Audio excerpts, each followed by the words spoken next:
ඔබ දන්නවා පුස්තකාල වෘත්තය යනු විද්වත් වෘත්තියක්.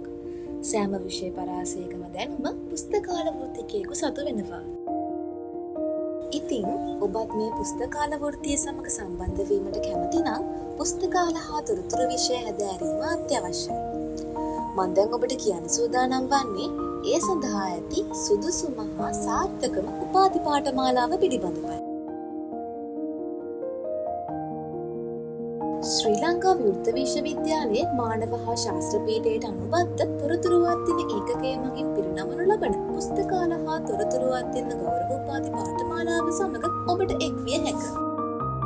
2026 පෙබරවාරි 20 වන දින සිට අප්‍රේල් 25 වන දින දක්වා ඔබට අප විශ්වවිද්‍යාලයේ වෙබ් පිටුවට පිවිස අයදුම්පත් යොමු කළ හැක.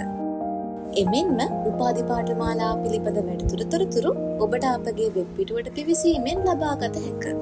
පුස්තකාල හා තොරතුරු අධ්‍යයන උපාධි පාඨමාලාවට සම්බන්ධ වීම සඳහා අවශ්‍ය සුදුසුකම් වන්නේ උසස් පෙළ ප්‍රධාන විෂයන් 3ක් ඕනෑම විෂය ධාරාවකින් සමත් වී තිබීම හෝ අප විශ්වවිද්‍යාලයේ සහතික පත්‍ර පදනම් පාඨමාලාවක් හදාරා තිබීම, ඕනෑම පිළිගත් ආයතනයක පුස්තකාල විෂයට අදාළ ඩිප්ලෝමා පාඨමාලාවක් හදාරා තිබීම, ශ්‍රී ලංකා පුස්තකාල සංගමයේ හෝ ඕනෑම පිළිගත් ආයතනයක පුස්තකාල විෂයට අදාළ උසස් ඩිප්ලෝමා පාඨමාලාවක් හදාරා තිබීම.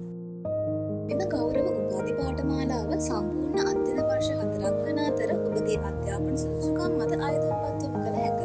එමෙන්ම ඉංග්‍රීසි මාධ්‍යයෙන් මාර්ගගත ක්‍රමයට ඉගැන්වීම් සිදු කරනු ලබයි. ශ්‍රී ලංකා විවෘත විශ්වවිද්‍යාලයේ ලෙස අපි ඔබට සුහදව ආරාධනා කර සිටිනවා පුස්තකාල හා තොරතුරු අධ්‍යයන ගෞරව උපාධි පාඨමාලාව හැදෑරීමට අපත් සමග එක්වන ලෙස.